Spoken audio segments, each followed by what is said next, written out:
तो आपके मानने से ऐसा नहीं उनका पद बड़ा हो जाता है। वो बोलेंगे ये कुछ साल के लिए आया, ये मुझे क्या बता रहा है, मानता नहीं मानता, कुछ साल बाद ये कहां होगा पता नहीं। तो भगवान कभी बदलते नहीं है। तो आश्रय किसका लेना? जो बदले ना। डायरेक्टली नहीं बोल रहे हम आपको भगवान को मनाने, लॉजिक देके बोल रहे कि आश्रय व्यक्ति किसका लेता है, सहारा किसका लेना चाहिए? जो बदले ना, जो धोखा ना दे आपको। तो दुनिया में तो एक ही है जो कभी बदलता नहीं, तो उनका आश्रय लीजिए। बाकी तो हर चीज, हर रिश्ता, सब कुछ बदलता है, हम बदलते हैं।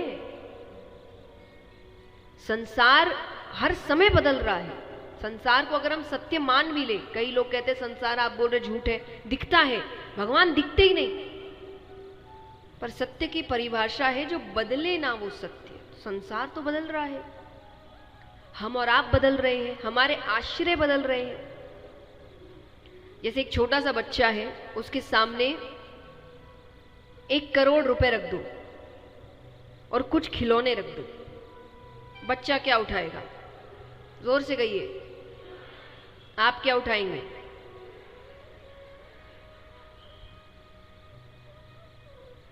पैसे।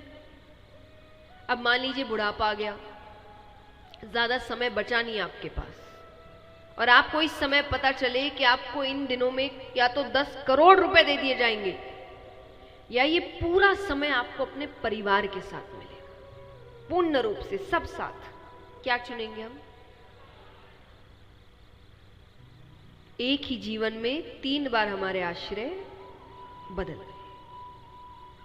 ऐसे आश्रय बहुत बार बदलते हैं, पर ये महत्वपूर्ण आश्रय है, बचपन, जवानी, बुढ़ापा। लेकिन इस पूरे जीवन में एक ही ऐसा आश्रय था जो कभी नहीं बदला। कि छोटे से बच्चे को हम कहते हैं जय जय करो, तो वह हाथ जोड़ लेता है, और यही अंत तक व्यक्ति भगवान का नाम लेता रहता है। और भगवान का तो नाम ही ऐसा है, भगवान को नहीं मानने वाला भी परेशानी में भगवान को ही याद करता है। उदाहरण, जब आप परेशान होते हैं, सबसे पहले आपके मुख से क्या निकलता है? हे भगवान। अंग्रेजी में कह लो। अब भले ये बोलने वाला नास्तिक होगा,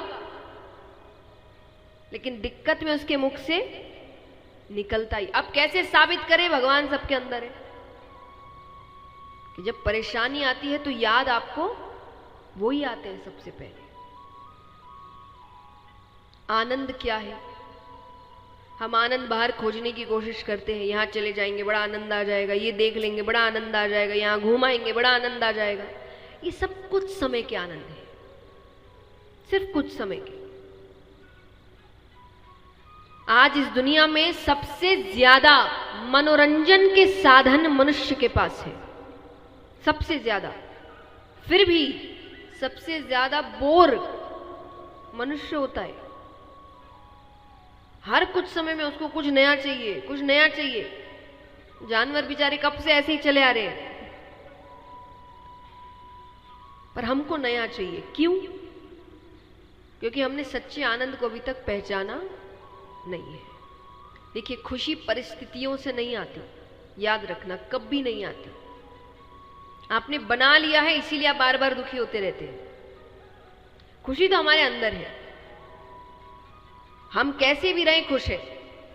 चीजें आपके जीवन को आरामदायक बना सकती है, जो होनी भी चाहिए। मैं कहती हूं होनी चाहिए भाई। धन कमाओ, अपने आप को अच्छा जीवन दो, सबको होना मिलना चाहिए ये चीज। मैंने कभी अपनी कथाओं में नहीं कहा धन मत कमाओ, नहीं कमाना तो वैराग्य लो, बीच का रास्ता मत अपनाइए। ना यहां के रहे ना वहां के, ना गृहस्थ ढंग से जी पाए ना वैराग्य ढंग से ले पाए, बीच के रह गए हम। मैंने नहीं कहा कभी, लेकिन जब हम इन चीजों को खुशी का माध्यम बना देते हैं, गाड़ी से मुझे खुशी मिलेगी नहीं, मुझे आराम मिलेगा। जितनी अच्छी गाड़ी होगी उतना आराम, उतने फीचर्स, हाँ कि ना? लेकिन क्या वो खुशी देगी? ना। खुश तो मैं कहीं भी हूं, ये जब अपनी मानसिकता बनाएंगे आप हर समय खुश रहेंगे। और बात सिर्फ मानसिकता की है। एक व्यक्ति है, उसके पास 10 लाख रुपए हैं, 5 लाख चोरी हो गए। अब जिसको वो 5 लाख मिले, उसके पास 5 लाख से पहले 1 रुपया भी नहीं था, तो सीधा कितना मिला उसको? अब देखा जाए तो दोनों के पास कितने रुपए हैं, पर एक रो रहा है, एक हंस रहा है, एक सर पीट रहा है, एक नाच रहा है। बात तो नजरिए की है। एक ये देख रहा है मुझे क्या मिल गया, एक ये देख रहा है मेरा क्या चला गया। अब जिसका चोरी हुआ, सोचने को वो खुश हो सकता है, ये सोच के 10 के 10 तो नहीं गए, 5 तो बच गए, पर उसका ध्यान कहाँ है? चला गया। वो चला गया, अब क्या कर लोगे रोके? रोने से काम ठीक होते हैं क्या बताओ? होते हैं? तो मैं भी आऊं, मेरे भी बहुत काम नहीं हो रहे, तो हम भी रोते, साथ ही रोते मिलके सब। रोने से काम ठीक होते? नहीं, काम करने से ठीक होते हैं। तो अच्छी चीजें ग्रहण करना दिक्कत वाली बात। अगर आप किसी को कहे भाई मुझे अच्छा घर चाहिए, मुझे अच्छी गाड़ी चाहिए, और कोई आपको नीचा दिखाए ना, वो व्यक्ति गलत है, ये कुछ गलत बात नहीं है। अब गृहस्थ चुना है भाई, हमको नहीं चाहिए हो तो हम वैराग्य लेते, इसमें कोई दिक्कत वाली बात नहीं है। दिक्कत वाली बात होती है जब इन चीजों को आप अपने खुश होना या दुखी होने का माध्यम बना लेते। अच्छा घर तो किसको नहीं चाहिए, आप छोड़िए, देवी देवताओं को चाहिए। एक प्रसंग आता है, बहुत सुंदर प्रसंग है। तो ऐसे तो आपको पता ही है, सभी देवी देवताओं के अपने अपने महल है, बड़े बड़े सुंदर सुंदर महल है, सिवाय शिव जी, ये पर्वत पे रहते हैं।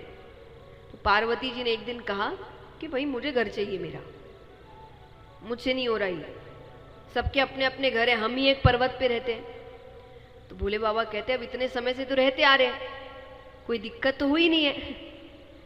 पार्वती माता जिद पे अड़ गई कि मुझे तो घर चाहिए।